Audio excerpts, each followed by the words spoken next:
Segundo livro de Samuel, capítulo 6. A Arca da Aliança é levada para Jerusalém. Mais uma vez Davi reuniu os melhores soldados de Israel, num total de 30.000 homens. Levou-os à cidade de Baalá, em Judá, para pegarem a Arca da Aliança, que tem o nome do Senhor Todo-Poderoso, que se assenta no seu trono entre os querubins. Colocaram a arca num carro de bois, novo, e a tiraram da casa de Abinadab, que ficava no monte. Uzá e Aiô, filhos de Abinadab, guiavam o carro que carregava a arca. Aiô caminhava na frente. Davi e todos os israelitas dançavam e cantavam com todas as suas forças em louvor a Deus, o Senhor. Eles tocavam harpas, liras, tambores, castanholas e pratos. Quando chegaram ao campo de descascar cereais que pertencia a Nacon, os bois tropeçaram. Então Uzá estendeu a mão e segurou a Arca da Aliança. O Senhor Deus ficou irado com Uzá por sua falta de respeito e o matou. E Uzá morreu ali, ao lado da arca. Davi ficou furioso porque o Senhor, na sua ira, havia castigado Uzá. Assim até hoje, aquele lugar é chamado de Pérez-Uzá. Então Davi ficou com medo de Deus, o Senhor, e disse: E agora como é que poderei levar comigo a Arca da Aliança? Assim Davi resolveu não levar a arca para a sua cidade de Jerusalém. Em vez disso, ele mudou de direção e a levou para a casa de Obed-Edom, que era da cidade de Gate. A Arca da Aliança ficou ali 3 meses, e o Senhor abençoou Obed-Edom e a sua família. O rei Davi soube que por causa da arca, o Senhor havia abençoado a família de Obed-Edom e tudo o que ele tinha. Então tirou a arca da casa de Obed-Edom e com uma grande festa a levou para a cidade de Davi. Depois que os homens que carregavam a arca deram 6 passos, Davi ofereceu a Deus em sacrifício um touro e um bezerro gordo. Davi, vestindo o manto sacerdotal de linho, dançou com todo o entusiasmo em louvor a Deus, o Senhor. E assim, ele e todos os israelitas levaram a Arca da Aliança para Jerusalém, com gritos de alegria e sons de trombetas. Quando a arca estava entrando na cidade, Mical, filha de Saul, olhou pela janela, viu o rei Davi pulando e dançando em louvor ao Senhor. Então sentiu por ele um profundo desprezo. Levaram a arca e a colocaram no seu lugar na barraca que Davi tinha preparado para ela. Então ele ofereceu a Deus, o Senhor, sacrifícios que foram completamente queimados e ofertas de paz. Quando acabou de oferecer os sacrifícios e as ofertas, Davi abençoou o povo em nome do Senhor Todo-Poderoso. Depois deu a cada homem e a cada mulher de Israel um pão, um pedaço de carne assada e passas. Em seguida todos foram para casa. Davi voltou para casa a fim de estar com a sua família, e Mical, filha de Saul, saiu para encontrá-lo. Ela disse: Que bela figura fez hoje o rei de Israel! Parecia um sem vergonha, mostrando o corpo para as empregadas dos seus funcionários. Davi respondeu: Eu estava dançando em louvor ao Senhor, que preferiu me escolher em vez de escolher o seu pai e os descendentes dele, e me fez o líder de Israel, o seu povo. Pois eu continuarei a dançar em louvor ao Senhor e me humilharei ainda mais diante dele. Você pode pensar que eu não sou nada, mas aquelas moças de quem você falou vão me dar muito valor. E Mical, filha de Saul, nunca teve filhos.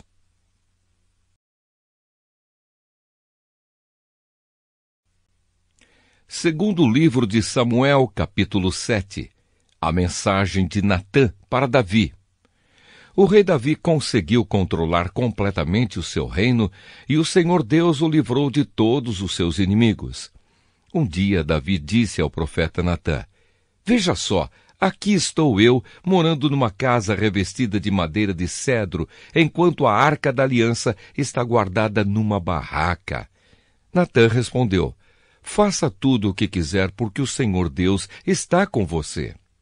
Mas naquela noite o Senhor disse a Natã: Vá e diga ao meu servo Davi que eu mandei dizer o seguinte: não é você a pessoa que deve construir um templo para eu morar nele. Desde que tirei do Egito o povo de Israel e até hoje eu não tenho morado em nenhum templo. Tenho viajado morando numa barraca. Em todas as minhas viagens com o povo de Israel, nunca perguntei aos líderes que escolhi por que razão eles não construíram para mim um templo revestido de cedro.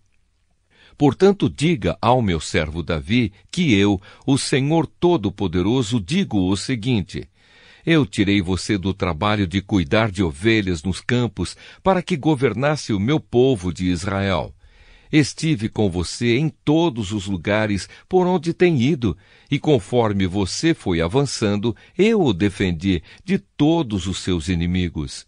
Eu farei com que você seja famoso, tão famoso quanto os maiores líderes do mundo. Escolhi um lugar para o meu povo de Israel e o fiz morar ali, onde eles viverão em paz. Desde que entraram nesta terra, eles têm sido atacados por povos violentos, mas isso não acontecerá mais. Eu prometo que livrarei você de todos os seus inimigos e que lhe darei descendentes. E quando você morrer e for sepultado ao lado dos seus antepassados, eu colocarei um dos seus filhos como rei e tornarei forte o reino dele. Será ele quem construirá um templo para mim, e eu farei com que os seus descendentes governem para sempre. Eu serei o pai dele, e ele será meu filho. Quando ele errar, eu o castigarei, como um pai castiga seu filho. Porém, não retirarei dele o meu amor, como fiz com Saul, para que você pudesse ser rei. Você sempre terá descendentes, e eu farei com que o seu reino dure para sempre. E a sua descendência real nunca terminará. E Natã contou a Davi tudo o que Deus lhe havia revelado. A oração de agradecimento de Davi.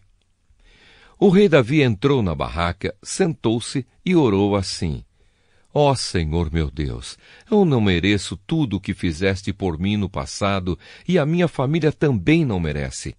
E como se as bênçãos do passado ainda fossem poucas, agora estás fazendo promessas a respeito dos meus descendentes no futuro.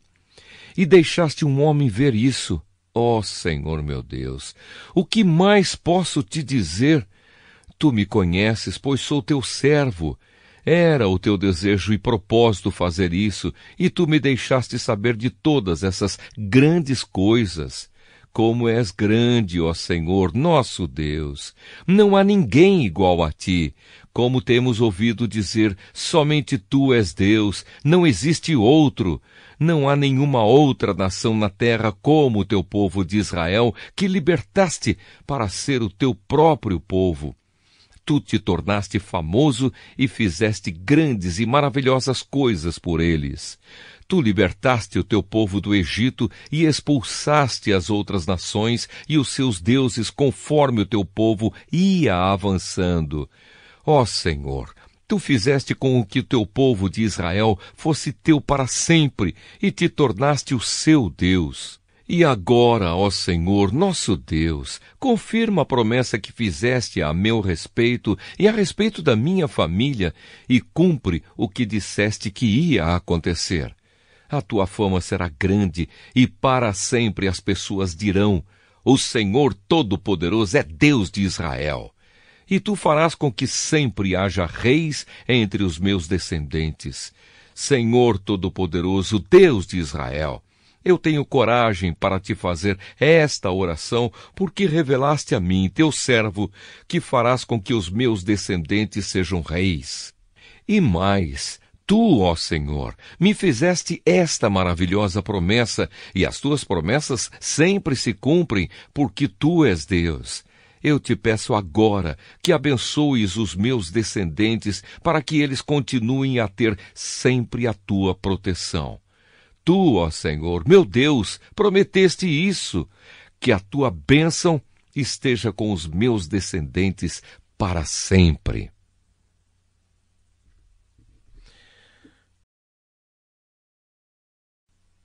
Segundo livro de Samuel, capítulo 8. Diversas vitórias de Davi. Algum tempo depois, Davi atacou os filisteus, derrotou-os e acabou com o poder deles naquela região. Ele também derrotou os moabitas, fez com que se deitassem no chão, mediu-os com uma corda e matou 2/3 deles. Assim os moabitas se tornaram escravos de Davi e lhe pagavam impostos. Então Davi atacou o rei de Zoba, Hadadezer, filho de Reobe, quando este foi tomar de novo as terras que ficam perto do rio Eufrates. Davi prendeu 1.700 cavaleiros de Hadadezer e 20.000 dos seus soldados da infantaria. Também aleijou os cavalos que puxavam os carros, deixando cavalos somente para 100 carros. Os sírios de Damasco foram socorrer a Hadadezer e Davi matou 22.000 deles. Em seguida, colocou acampamentos militares na terra deles. Davi os dominou e eles lhe pagavam impostos. O Senhor Deus fez com que Davi fosse vitorioso em todos os lugares aonde ia.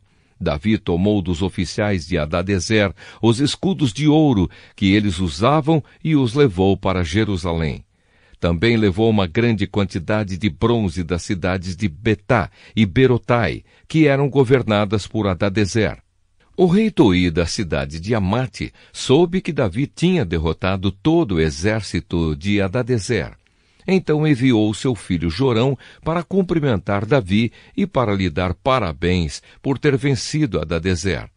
Acontece que Toi havia lutado muitas vezes contra Hadadezer.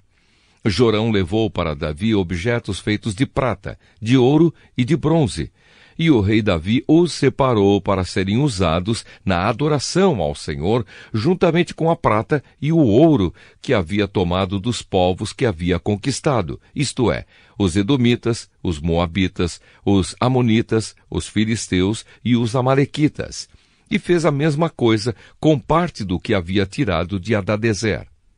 Davi se tornou ainda mais famoso quando voltou depois de ter matado 18.000 edomitas no Vale do Sal. Ele colocou acampamentos militares em todo o país de Edom e dominou o povo dali. O Senhor Deus fez com que Davi fosse vitorioso em todos os lugares aonde ia. Davi governou todo o povo de Israel e fez com que eles fossem sempre tratados com igualdade e justiça. Joabe, cuja mãe era Zeruia, comandava o seu exército. Josafá, filha de Ailude, era o conselheiro do rei. Zadok, filho de Aitube, e Aimeleque, filho de Abiatar, eram sacerdotes. Seraías era o escrivão. Benaías, filho de Joiada, era o chefe dos queretitas e dos peletitas. E os filhos de Davi eram sacerdotes. Segundo livro de Samuel, capítulo 9. Davi e Mefibosete. Certo dia Davi perguntou: será que alguma pessoa da família de Saul ainda está viva? Se está, eu quero fazer alguma coisa boa para essa pessoa por causa de Jonatas. Havia um empregado chamado Ziba, da família de Saul. Alguém lhe disse que fosse falar com o rei Davi. Você é Ziba? Perguntou o rei. Sim, sou eu mesmo, às suas ordens, respondeu ele. E o rei lhe perguntou: ainda existe alguém da família de Saul para quem eu possa fazer alguma coisa boa, como prometi a Deus? Ziba respondeu: sim, existe um filho de Jonatas. Ele é aleijado dos 2 pés. Onde está ele? Perguntou o rei. Na casa de Maquir, filho de Amiel, na cidade de Lodebar, respondeu Ziba. Então o rei Davi mandou buscá-lo. Quando Mefibosete, filho de Jonatas e neto de Saul, chegou, ele ajoelhou-se e encostou o rosto no chão diante de Davi, em sinal de respeito. Davi disse: Mefibosete. Às suas ordens, senhor, respondeu ele. Não fique com medo, disse Davi. Eu serei bondoso com você por causa de Jonatas, o seu pai. Eu lhe darei de volta todas as terras que pertenciam ao seu avô Saul, e você será sempre bem-vindo à minha mesa. Mefibosete se curvou novamente e respondeu: eu não valho mais do que um cachorro morto, porque o Senhor é tão bondoso comigo. Então o rei chamou Ziba, o empregado de Saul, e disse: Eu estou devolvendo a Mefibosete, o neto do seu patrão, tudo o que pertencia a Saul e a sua família. Você, os seus filhos e os seus empregados cultivarão a terra para a família do seu patrão Saul e farão a colheita para que eles tenham comida. Mas Mefibosete comerá sempre à minha mesa. Ziba tinha 15 filhos e 20 empregados. Ele respondeu: Farei tudo o que o Senhor mandar. Daí em diante, Mefibosete passou a comer junto com o rei, como se fosse filho dele. Mefibosete tinha um filho pequeno chamado Mica. Todos os que eram da família de Ziba se tornaram empregados de Mefibosete. Assim, Mefibosete, que era aleijado dos 2 pés, ficou morando em Jerusalém, e todos os dias comia junto com o rei.